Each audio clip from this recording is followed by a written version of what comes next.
Center Coverage Live, sponsored by Ortho Virginia, official orthopedic and sports medicine partner of the Washington Commanders. Commanders family, we are bringing you a live look at an Ortho Virginia training facility out in Ashburn, Virginia, where practice is just getting underway. Brian Cole Jr. here with some defensive playmakers, London Fletcher, Sean Springs, but it's not just us, the rest of the Command Center crew, the legend Logan Paulson, Mr. 8 to the 9 Santana Moss, and the mouth of the South, Fred Smoot, are out on that field. Fellas, feel good to be in some AC today. Oh, man, it feels great to be in AC. Even better because they were coming off of some actual action. We saw week 1 of preseason. London, you were out there against the New York Jets. We did not get the win, however. We saw some good things out there, man. How great was it to be out there for that week 1 preseason? Yeah, it felt good to finally get an actual game started.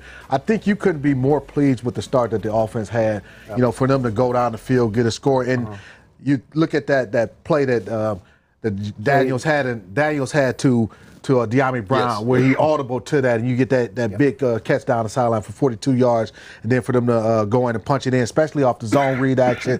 Thought Cliff Kingsbury, the start of the game, and actually even throughout the course of the game, I thought he called an outstanding offensive game plan, but you couldn't expect or hope for a better start than what we got to the start of that ball game. He was a little shaky at first because he missed the screen. I thought he had nerves, a little bit of nerves. But then when you come back and see him throw a dime down the sideline after checking, and then he just made it look easy. Like he was like, all right, I got the nerves out. I missed my first little throw now. You know, I'm gonna make some things happen. Going back to the Cliff Kingsbury, I think coming into this game, we know we was gonna see Jaden, but all the quarterbacks played well. Yes, and absolutely. All the quarterbacks played well. And that's a sign of a well-prepared team that has well-coached, understanding what the mission was coming into playing against. Everyone talked about the physical Jet defense and how, you know, they're going to be a tough component. Now, their starters didn't play. A lot of their starters didn't play. But our offense executed London, and I just thought it was just like from top to bottom, it looked like it. You mentioned the physical part of it, the run game, the offensive line in particular, and that was one of the things that you wanted to kind of see what that Cliff Kingsbury offense, because in Arizona, air raid attack, they love to throw the football around. But what was the run game going to look like? How physical would they be running the football? And you saw a bunch of double team blocks, offensive line missing 2 starters. Nonetheless, were able to move the defense in front of the New York Jets. I thought B. Rob had some tough physical runs that helped pick up first downs. Even Austin Eckler, he had a 3rd and 3 carry where he initially was stopped for maybe a couple yards short, but he's spinning, running tough.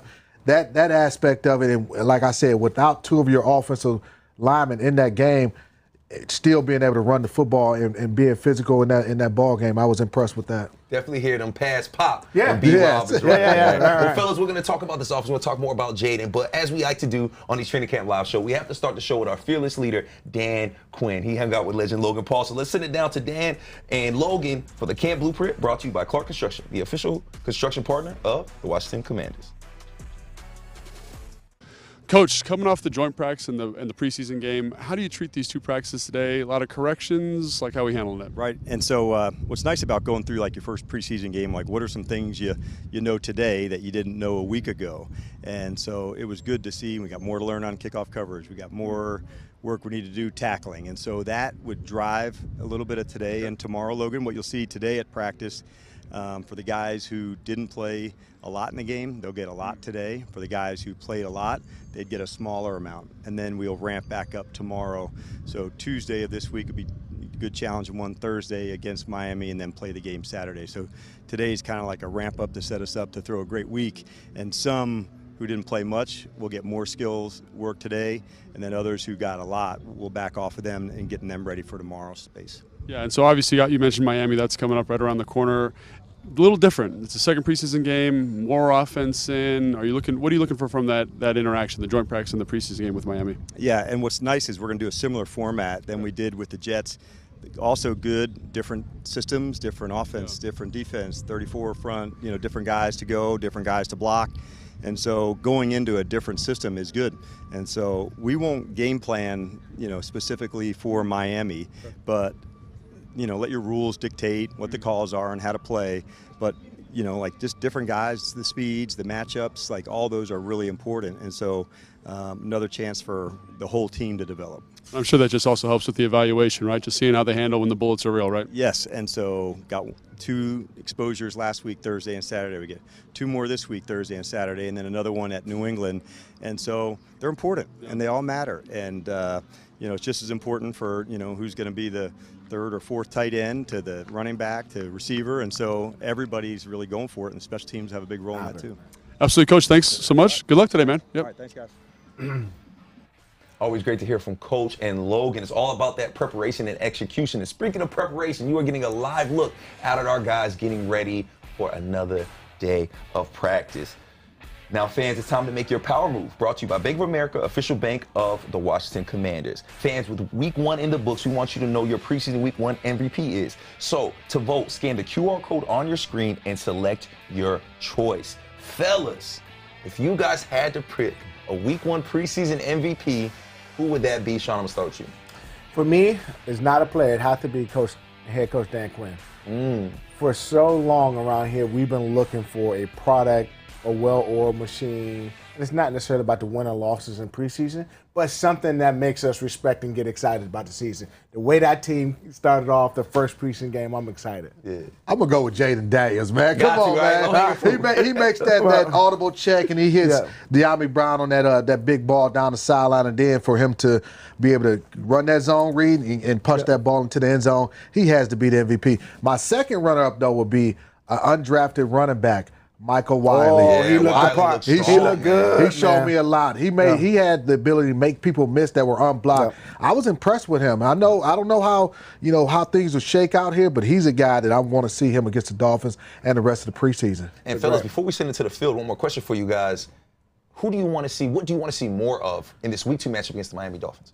I want to see a little bit more sustained blocks in the running game, because even though we were able to run the ball pretty effectively, I think there's even more out there and less penalties. I would say that on the offensive side of the ball. And for me, against the Dolphins, now you're talking about some dynamic duo with that passing game down there. You got to tackle. They're going to make some catches. Let's tackle. Let's run to the ball. Everybody get to the ball. Let's see how they tackle on defense. Defensively.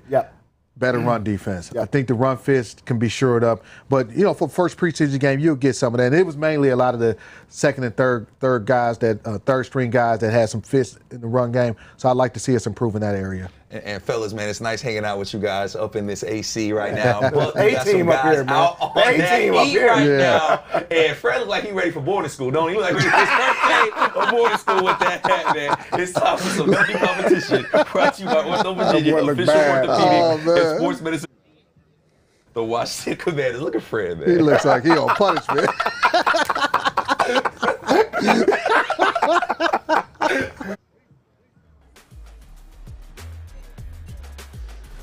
Thanks, Brian. Guys, it's been a while since I've seen you. We had something happen. We had joint practice and a game happen. And we got our quarterbacks right here working out right now, which is always fun to see them working kind of just all the fundamentals, all the basics, like you had to say, Tana. High-level thoughts on what you saw from Jaden Daniels, obviously, but the whole stable of guys, Fred. Yep. First of all, I want to say this. The one thing we get a chance to do is see them at practice. We see the drills they work on at practice. And these drills are very realistic drills, and it showed itself during the game. Because the one thing I said about it, the first team, second team, third team, the play did not fall off. These guys look the same. Like they say, you know a good defense because you hear them before you see them. And I seen the guys talking. I seen the guys checking. I seen the guys understanding. The one thing I can always tell is when a player, especially a young player, is doing too much thinking and not enough responding into the plays they did. So I like what they do on the field, and I'm seeing them take it to the game. I thought that was the difference to me. Yeah, for me, I'm not one of those guys that get highly, I guess you can say, overly hyped for too much of anything. but just knowing the different things that we go through as a player. I'm thinking about my years of and being in the preseason. The different things we go through. Appreciate you for walking through our shot. The different things we go through as as players, we kind of get over it right here on the field, doing practicing, doing 2 days, and out there in those preseason games. I was looking forward to seeing some of those mishaps, those offsides, coming out of the huddle, kind of still questioning, what play was called. I saw none of that. So I was at ease just knowing that this team was, one, well coached, and then two, every level out there, whether it was the ones who started the game, the guys who came in after those, and the guys who finished the game, they all went out there and made plays. They put enough on tape for them to go out there and say, we can grow from this. Yeah, absolutely. And Fred, you mentioned the checks, right? Obviously, Jaden Daniels checks on that big explosive play to De'Ami Brown. Sam Hartman checks in the red zone, right, to that speed option. So in terms of mastery, you definitely see that from the quarterbacks. Is there any questions that you came out saying, oh, I wish we would have seen more of X, Y, Z, and you're hoping to see that against Miami coming up? Well, I can say this. I want to see him in bad situations. This is the time to figure out bad situations. So you can't manufacture those things. They just had to naturally happen during the game. Did I want to see a little bit more 2 minute? Yeah, I want to see 2 minutes. Did I want to see more red zone? Yeah, I want to see more red zone. More special team plays. So the thing about it is they're showing us where the baseline is. We're not at the end right now. This is not who they're going to be at the end of the season. So at the end of the day, what I want to see in Miami, I want to see them troubleshoot. I want to see them have to get themselves and dig themselves out of some situations. We know one thing Miami's going to do. They're going to challenge us with speed, and it's going to be at every position. Running back, tight end, wide receiver, does not matter. So we're going to learn one thing. Can we run with every team in the league? We will learn that in Miami. Also, like I said, big playability. I want to see some more big plays made, more than just De'Ami Brown. I want to see some other guys put their name in the hat. You know, one of the things that's interesting about the preseason, you get a lot of guys that you might not have thought about making the team, go out there and say, hey, don't forget about me. Yeah. So when you get closer to these games like the game this week, now you would get more of a realization of who's going to probably be the guys that they going, coming into week one with. I want to see those guys go out there and play more than just one drive. I want to see them go out there and play for, probably 2 or 3 drives or maybe the first quarter, at least. But then those guys who we say on the bubble, those guys who went in there who saying they're trying to make the roster, I want to see these guys really say, let me put a stamp on this. It wasn't just a fluke last week that I went out there and raise your eyebrows, but let me show you that it's going to be hard for you to kick my behind to the side and tell me that I'm not worthy enough to be on this team. Yeah, absolutely. We're working routes on air here, and it's great to see some of these wideouts. And I feel like all the wideouts played well, Tan. I know the tight ends. Played well. Is there anybody that you're like, man, that guy surprised me, or he kept doing what he was doing? And you were like, a guy that kind of made a name for himself in terms of making the roster. Speaking of the wideouts, we've been kind of, wrestling with this, brain wrestling a little bit to say who's going to be the third guy. Yeah. And we have so many names. We have Zacchaeus. We have, Crowder. All these guys that we have that have the potential. But one guy I have to give praise to, and I think you have to give it to this person when it's due, and that's De'Ami Brown. I think De'Ami Brown, we've been waiting for him to show us, man, what we know he can do so well. He has speed. He has size. When he came out of North Carolina, he showed us those hands. And we want to see that a little more consistently last year. Man, we've been watching play after play in the preseason practices, and we've been seeing him stepping up and doing it. Not only have he done it here on this field, he went up to doing that joint practice and made a key play and then transferred and put that into the game for him. So I just want to see that guy continue to grow and make it hard. He's going to be one of those guys. Yeah, that's what I saw the most. And me and Fred just had this talk before we got on camera. You can honestly see things slowing a little bit, And when I say slowing down as a receiver, you can see that it wasn't to the point where it was last year. When that ball got in the air, he didn't panic. Yeah. He wasn't rattled. He sat there. He knew the guy was on him. Great coverage. He boxed him out with one arm and then put the other arm to use and said, let me slow this ball down. So I saw that in practice, and now I'm sitting on the game. It's slowing down for a young man like him. Fred, you got any receiver that you thought, hey, man, this guy really did a good job? I mean, Tana mentioned OZ, who I thought did a great job returning punts, the slant, and then maybe Bryson Tremaine. I have to say, Bryson Tremaine. He's one of those guys, special teams, he makes plays. And here go the thing about him. He's the only person in that wide receiver room with his body type. So it's an uphill battle. It's a fight against himself. And I think that's the situation he's finding himself is. And I think he understands every rep counts for a guy that's down there far in the pole. But every time, if you go to any practice, the fans saw. In the practice they came to, Tremaine was making plays. 89 was making plays. I haven't heard them say 89 that much since this man was playing right here. So at the end of the day, Bryson Tremaine, body-wise, stands out. His play is standing out. The question is, which special teams is he going to own that becomes his that say, you cannot cut me because I'm too good on this special team? Yeah, absolutely. And I think one of the things is, hey, what's up, JP? How you doing, bud? Everything good? Yeah, but yeah, the other thing is the receivers. I thought they did a great job. I think the tight ends also stood out, not only catching the football, but in the run game. And I know we talked about Benson and what he did catching the football, but I think Cole Turner also deserves a shout out for the physicality that he played with. And it's something we've been waiting for a long time to see from him. So it's nice in the same way we saw it from De'Ami. See Cole Turner kind of come alive a little bit there, Fred. Yeah, most definitely. Because Cole been that one that I think fans get frustrated with because they hear us talk about him in practice. Oh man, Cole Turner this. Then I talk to the fans. They be like, well, when is he gonna show me this? And I think that's what they want to see. And you brought something up.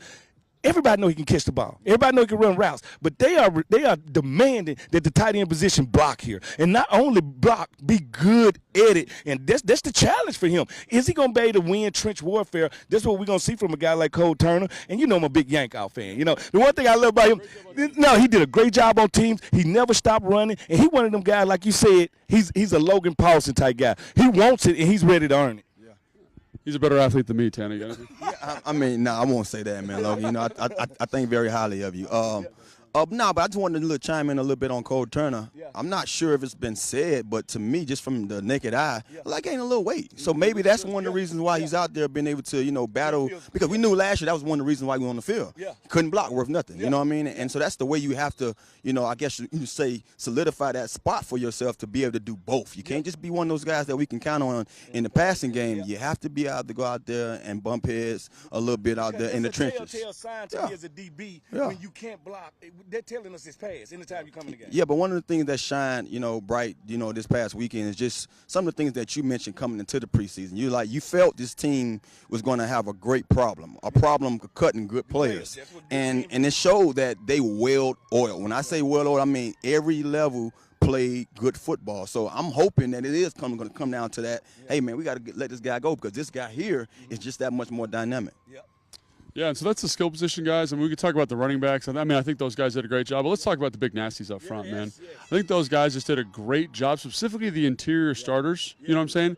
Cosme, Biotish, Allegretti, just creating movement and then getting those big backs behind it was awesome.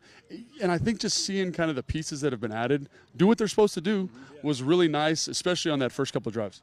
You got to think about the offensive line. It's just not sexy, all right? And everybody wants them to do well when they need them, but everybody think you need to have big names in that room. Everybody don't have a Trent Williams on their team. You don't need gigantic names on that, but at the end of the day, that unit needs to gel together like a boy band, and they can only gel together by rep after rep with each other, so you never know what you really got until the pads get on, until you get in a situation like we had in the preseason game. Then I could judge you against another team. All I can say is this: the people in front of that offensive line got moved, and that's what you want. You want to specialize in being a moving company. I want to be able to call them and say, I'm moving to Gaithersburg. They gonna move me to Gaithersburg right now, and that's what I seen with that offensive line. And what's great about it, they only gonna get better. I think they're setting the bar right now, and I think they're gonna be a good offensive line. Yeah, one of the things about being a great offensive line is that we got to be in unison. I care less about having that one name, which we will all love to have, that one guy that's just going to be a standout and that's going to be somebody we could depend on to anchor that line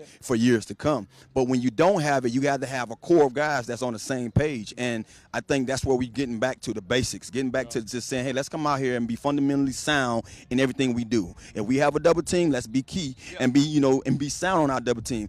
If we have to move, we have to, do some of the things that how those guys do. Those guys getting up out of there, guards getting out of there, making a way for a backside run or whatever it may be. Make sure that these guys are doing it well, and that's what I saw. I saw guys who we said, hey, coming into this ball game, we're gonna have one or two guys not play, but the guys behind them stepped up and showed that, hey, I might be out of position right here. But guess what? There's no position right now. It's only a spot for me to make this team.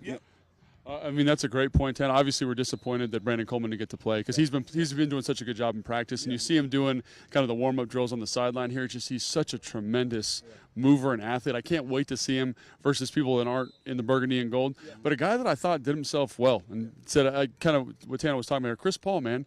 He played right tackle, right guard, left guard, and didn't have any mental mistakes, didn't give up a pressure, was one of the highest graded players by PFF. I mean, for a guy that's kind of fringe, I feel like that does a lot for you. First of all, the more you can do. They said that ever since we got in school. The more you can do, the more you give your chance. And if I got a guard the size of Chris Paul and say he's a mammoth man, all right, and then for him to be able to get out there in what they call that freeway, that tackle zone, and for him to be able to move with those defensive ends, yes, that's telling him he's literally turning around to the coach and said, not to me. I know you're going to cut somebody, but it will not tie, my friend. And that's what you want. And then, especially with the big uglies, man, you want them to actually be able. That's why I love the fact that the centers we got, they can play guard. Like the guards we got can play tackle. So what they saying is no matter what goes on during this year, at no one point will we get to the point where we're going to have to go bring guys off the street and start them in football games. I think one of the things that sticks out to me about this offensive line group, Tana, is Fred alluded to it there. It's like Ron always talked about position flex, but you see them every day working at different spots. And as a receiver, you're working at different spots. And how important is it to develop that chemistry to make sure we're maximizing each person and saying, hey, if someone does get hurt, we can just pop someone else in there? I think it's all a mindset thing. I think you have to be willing, one, to know that, hey, man, I might be able to be a use, to my team if need be, if I'm playing this other position. And I don't think enough guys get enough credit for that, especially that position. Offensive lineman, man, for so many years we played this game, we knew one guy playing tackle. We knew one guy playing guard. For some odd reason, the last 10 years of me covering this game, I've heard more flex offensive linemen than anything. So you have to give credit to these guys learning this at a young age. And then not only that, these staff that come in here with that mindset also say, hey, man, we have a slew of guys. Why not try them elsewhere? Why not show, let's see who can be our backup guard or maybe be our backup center or our backup tackle. We sitting here talking about tackles the whole offseason, and we have tackles on our team, that play other positions, So it's great to just know that these guys have dug deep in their studying when it comes to film work and out here on the field. And one of the things that's key, if you're watching them right now, they're going through it. The fundamentals, they're doing the baby thing. They're doing the things that's going to help them be sound and efficient when it comes to them being in that live play where those bullets are flying. And that's what you want to see. That's what I see every day when I'm watching this staff go out here and conduct the practice. Yeah, absolutely. And I love that you said that, Tana, because more than any other position on the field, right, the offensive line is like a martial art, right? So they just got to throw that punch over and over again. And, we have a lot of new additions, right? And I mentioned Tyler Biadasz earlier, and I think I might have been – obviously Cosme played well, but Biadasz was just more than I thought he was. His ability to get runs consistently targeted and then move. They had a couple plays where they pulled him. He was getting to the edge. He was getting guys lined up. He was fitting guys nice and square. I don't know, man. Fred, you were high on him, but I think he might be kind of the glue that holds this thing together.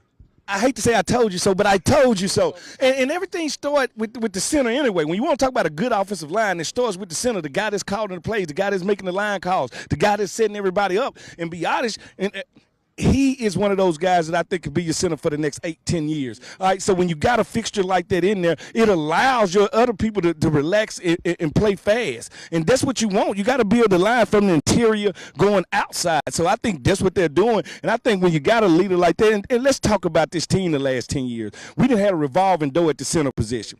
All right, so if you got a revolving door at the center position, how much responsibility can we put on the quarterback then? So there's just more responsibility on the quarterback. So I think he opens it up for other people to have a chance to capsize their position. Absolutely. And then we got our guy, B-Rob over here, Austin Eckler. They're talking to Anthony Lynn. And, we didn't talk about them that much, but I feel like I'm always gushing about the running backs, Tana. Like just the physicality that B-Rob ran with. And then to see, I'm not going to say old man, but the older guy in Austin Eckler run with the same kind of pop, it makes that interior group so much better. And I think it just – because sometimes those runs aren't always clean, but when you get that big body downhill, create space and create yardage, and I don't think they were in a bad third down situation when B-Rob was in the game because of how he runs. Yeah. One of the things that we talked about leading into this preseason is about how Cliff offense doesn't get enough credit for how well they run the ball. And so when I'm watching that game, I'm seeing 4 yards of pop by these guys. I'm like, that's what we was talking about. Don't get it twisted. Yeah, we're going to spread the field out. We're going to do so many things, but that opens up these lanes for these running backs, and that opens up that allows the offensive line to go out there and play in that unison that I was talking about. So I love it, man. I want to see more of it. Like I say, it was just a sample size of what we expect each and every week. Now these guys get to grow on that performance and say, okay, this game should be even much better. And that's what I want to see. I want to see growth every time they step on the field. Well, the one thing I love about B-Rob, when B-Rob runs and leans forward, I see DBs turn their back and start to walk home. All right, and when DBs start their back and walk home, that means they're making business decisions. All right, so he leans on them. And then you bring in the switch hitter, and now he ready to outspeed you, but he's power. Don't forget it now. He's a muscle rabbit. Then Wiley. Yeah. But Wiley, to me, played a game. He looked like he belonged. He ran the ball hard on the inside. He ran the ball on the outside. The guy can catch. So now, I know I said something about Biadasz. Watch Biadasz. He going to be good. Watch Riley. That's what I'm going to say right now. I think he's a back that can do anything. Do everything. Only thing I need to see him do in live is I need to see him pass protect. And that'll tell me everything about what's going on with him. Yeah, I love that you brought him up because Wiley did a great job. Yeah. And it was the quickness of the feet and the vision, too. Because we talk about how B-Rob maximizes it with, like, physicality downhill. Yeah. I mean, Wiley did it with his footwork, right? Yeah. And I think the other thing, too, is he's the guy that he's getting pitched to on that speed option. So, obviously, he's been in his book. He knows what's going on. Yeah. And, you know, I think it's been really cool to see this offense kind of grow up. Was there anything from this offense, Fred, as a defensive player, you were like, man, very simple. Yeah. But I thought something that stuck out to me was like the ability to adjust at the line of scrimmage. Yeah. That's got to make it so hard for you guys on the defense side of the ball. First of all, it's hard when they're doing it in the first preseason game. It's hard when they're doing it the first play of the first preseason game. That's telling me these guys, these quarterbacks are in this book. That's telling me they went out there and the coach said, we ain't holding anything back. If you see something, you check it at the line. I want to give you permission. That's called empowerment. When you empower quarterbacks, they have a chance to dominate you on defense. Yeah, we can't wait to see in this Miami joint practice and the preseason game how much more power the quarterback gets. Yeah. But, man, we're having a lot of fun watching practice. We're going to continue to watch it. Brian, Sean Springs in the studio. Back to you guys. Shout out to our guys out there on the field. London, you wrong for giving Fred that hat, man. You wrong for making him put that hat on, boy. Man, Fred looks so uncomfortable right now. Looking at his outfit. He really looks like he's like a visiting, like a corporate sponsor. Yeah, we got to go to break, but when we come back, we'll be answering some fan questions. We'll check y'all after the break.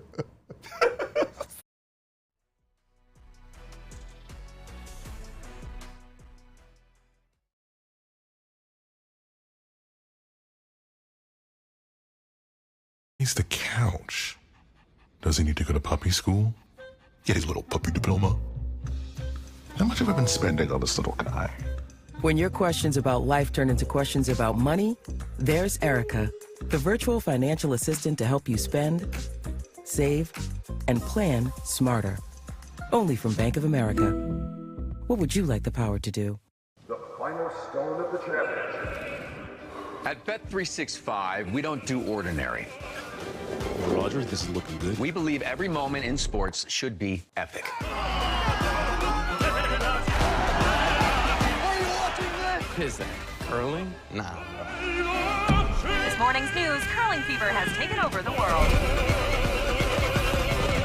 So whatever the sport, whatever the moment, it's never ordinary at Bet365.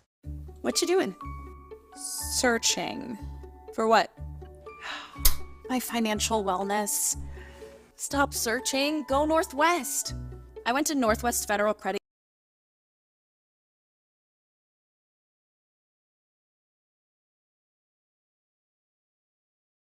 Union. Totally better than a bank. And they helped me figure out how to make my money work for me. I even got a great credit card that pays 2 times the points. But can they help me find my car keys? Stop searching. Go Northwest. Hey, grab me one too.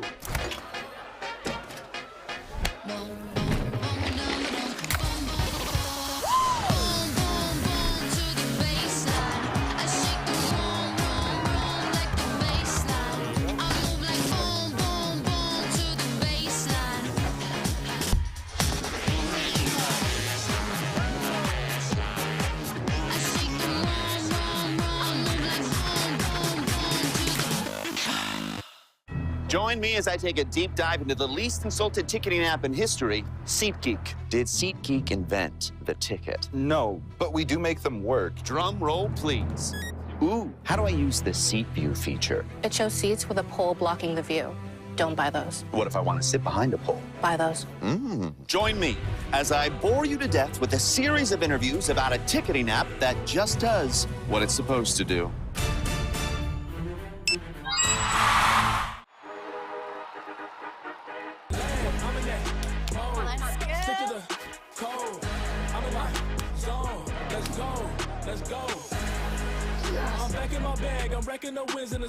You've got your Sunday obsession, and we got you. Now with Verizon, get NFL Sunday Ticket from YouTube TV on us and get every out-of-market Sunday game. Plus $800 off Samsung Galaxy Z Fold 6. Only on Verizon. See you Sunday. Now, while our guys are cooling off on that field, let's get into some ice-cold questions brought to you by Pepsi, official soft drink of the Washington Commanders. Fellas, my favorite part of the show, talking to the fans. We got some good fan questions for y'all. Y'all ready? Let's go. Let's go. This first one is from @JDanielsMVP. Gotta love that foresight, right? Right. James He's biased. Did he send this question to us? Which position group do you feel that the coaching staff was most impressed with during our preseason game against the Jets? I would say the offensive line. Yeah, just and when you consider we're missing our 2 starting tackles, and then the way how effective we were able to run the football. Only I think we gave them 1 sack from against the Jets, but we were very physical in the offensive line. I thought they handled the Jets' defensive front when it came to pass pro very well. So I would say the offensive line. It might be the running back group, and mainly because we talked about it. Michael Wiley, a guy that, we knew Robinson and Eckler would do their thing, but Wiley was just impressive. Yeah. He makes me want to see, I need to see a little more of that kid. So I thought the running back group was really, really solid in there. Some tough decisions to be made. Tough decisions, tough decisions made. There's some guys there. I mean, I think a lot of the groups play well. Quarterbacks, receivers play well. That's a good problem to have. That's a good problem to have. A few years ago, we wouldn't have been saying this. So this is a great problem to have. One more question for you guys. This is from @12thman____. Okay. I like the play of Wiley and Owens. Do you foresee Wiley and Owens getting more opportunities to play with and against the ones with how they performed in week 1? I think Mike Wiley. Yeah. I mean, I think he's a kid, coming out. I had a chance to see him at Arizona when he was in Pac-10, Pac-12, and man, he translated right over. And then the moment was not too big. He sees his opportunity. He makes some tough runs, and I mean, you got to give a kid like that. He's hungry, man. He looks the part. I don't think they'll get opportunities with the ones, but I'll say they'll get more opportunities. Right. Like Wiley ended up being, I think, the 4th running back in this ball game. Maybe he'll see, some reps as a number 3 and maybe get a little bit more opportunities earlier in that ball game. With Owens, he continues to make plays in the practices, and he was in the secondary, the second group as a safety. So I think he'll continue to stay in that role. Owens is a guy that every single coach we've talked to have raved about him. Wiley was a little bit of a surprise, but Owens was a guy I think we all expected to see. And Owens made an outstanding play as a gunner on the puck coverage, so that just helps him try to his opportunities and potential to make this football team. And that's the beauty of preseason. That's the beauty of training camp, getting a chance to see all these guys, getting a chance to see our boy Fred Smoot with his new hat on. Smoot, come here quick. We want to talk about that hat. We want to see that outfit you got on, man. Commanders family, that is it for us at training camp. But do not worry. We have content for you all season long. That's right. We kick off the week. We Get Loud. Featuring my boy Fred Smoot, the Mouth of the South, and Jenks. Wednesday, we got the Command Center crew dropping all you need to know on the Command Center podcast. And Thursday, we're back for Command Center, giving you insight into all things Commanders football. You can catch us on the Commanders YouTube page,